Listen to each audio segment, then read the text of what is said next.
प्रकल्प उद्घाटन कले मान्यवर अनुकूल विधायक श्री प्रताप चंद्र प्रधान। सर्वसाधारण व्यवहार निमंते कम्युनिटी सेंटर, कंक्रीट रास्ता एवं हाईमास्ट आलोकीकरण व्यवस्था गत 10 दिन में डीएसए पक्षर विभिन्न प्रकल्प शिलान्यास लोकार्पण जो लाभान्वित हेबे 30,000 ऊर्ध्व लोक। अनुकूल जहाँ बौरपाड़ जाइछि ब्लॉक अधीन गंठिया गाड़िया एवं अनुकूल जिला बौरपाड़ ब्लॉक अधीन गंठीगाड़िया एवं नुआहाता ग्राम टाटा स्टील फाउंडेशन पक्षर निर्मित एकाधिक भित्तिभूमि उन्नयन प्रकल्पर उद्घाटन हो जाइछे। मान्यवर अनुकूल विधायक श्री प्रताप चंद्र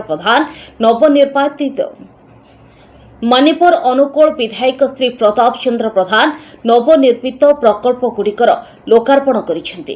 कार्यक्रम में Tata Steel Meramandali corporate services chief Subhranshu Shekhar Panda, TSF infrastructure lead Ananta Phal, Nuahata sarpanch Renubala धीर एवं गंठीगाड़िया ग्राम सभापति पंकज साहू समेत ग्रामवासी उपस्थित थे। गंठीगाड़िया ग्राम एक कम्युनिटी सेंटर सह ग्राम को पीडब्ल्यूडी मुख्य रास्ता सह जोड़ुवा सीमेंट कंक्रीट रास्ता निर्माण कर डीह साही ग्राम हाईमास्ट लाइट पावर स्थापन कर स्थानीय अंचल 1000 ऊर्ध्व जनसाधारण उपकृत हेबे। उद्घाटन समारोह में जोगदे अतिथि माने टाटा स्टील फाउंडेशन प्रयास को प्रशंसा करथिले। सूचना था कि गत 10 दिन मध्य टीएसए पक्षर बौरपाड़ ओडापड़ा हिंदोल ब्लॉक रे कंक्रीट रास्ता, कम्युनिटी सेंटर, यात्री आश्रय स्थल, स्कूल बिल्डिंग, विज्ञान परीक्षागार एवं सौरचालित स्ट्रीट लाइट व्यवस्था आदि मान्यवर ढेंकानाल सांसद श्री रुद्रनारायण पाणी, मान्यवर अनुकूल विधायक श्री प्रताप चंद्र प्रधान और मान्यवर हिंदोल विधायक श्रीमती सीमाराणी नायक द्वारा लोकार्पण और शिलान्यास कर जो द्वारा स्थानीय अंचल 30,000 ऊर्ध्व लोक लाभान्वित हेबे। तार पारिपार्श्विक उन्नति जो कार्यक्रम रे आज गंठीगाड़िया नुआहाता पंचायत गंठीगाड़िया गोटे कम्युनिटी सेंटर, गोटे रोड और आ गोटे नुआहाता हाईमैक्स यार शुभ उद्घाटन आज है। ये अवसर में मोर ये सरपंच सब अंचल बुद्धिजीवी गुरुजन समस्ते उपस्थित थे। आमर टाटार पंडा बाबू जी सीएसआर टोटाल टीम थे। धन्यवाद देवी टाटा को पुणी थे। टाटा जेपरी भाव में पाखापाखी प्लांट चारिपटे थिबा सबु गाँ गुड़िक सबु पंचायत गुड़िक जेपरी भाव में सबु क्षेत्र में से कम्युनिटी सेंटर हो, से रोड हो, से स्कूल बाउंड्री हो, हाईमैक्स लाइट लगेबा हो, पानी रो सुविधा करबा हो, सबु क्षेत्र में टाटा जेपरी भाव में हाथ बढ़ेगी लोक सुविधा अंचल उन्नति आगु को आसी मो तरफ आम अंचलवासी तरफ बहुत बहुत धन्यवाद।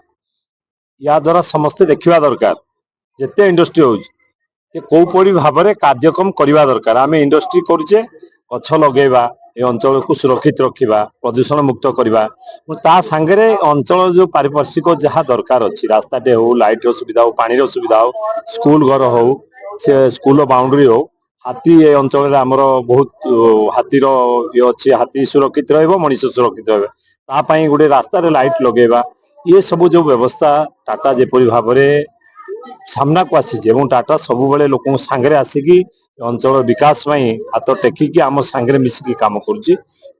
आमे आम अंचलवासी तरफ मो तरफ समस्त टाटार मैनेजमेंट को टाटा को बहुत बहुत धन्यवाद। टाटा को आहरी बहुत काम अच्छी टाटा आम अंचल कर आम समस्त भागीदारी अंचल विकास आहरी आगे जावाई आम सब क्षेत्र में बर्तमान नुआहाता को आप देखुवे रास्ता घाट पानी सुविधा स्कूल घर सबु क्षेत्र में आगु को नवापाई नुआहाता को 1 नंबर पंचायत बनवाई अनुगुल जिले में आम आगु चेष्टा कर 1 नंबर बर्तमान बनी भी सारी सबुठ बेसी काम हो विकास हो तेणु समस्त सहयोग बिना ये हुए पुणी थे टाटा कंपानी को धन्यवाद देवी। और आमर जो सहयोगी सरपंच मेंबर आम अंचल बुद्धिजीवी भाई मैंने विशेषकर आमर एटिकार अशोक भाई सागर डिलो भाई समस्त अंचलवासी समस्ते ए भागीदारी अच्छा अंचल को आहरी विकसित करने जहाँ अच्छी आहरी काम कर मुख्यमंत्री जिते इंडस्ट्री अच्छी समस्ते पारिपार्श्विक उन्नति कार्यक्रम आग करेंगे और इंडस्ट्री काम पछे तेणु ए Tata 1 number. Report Odisha 24 news.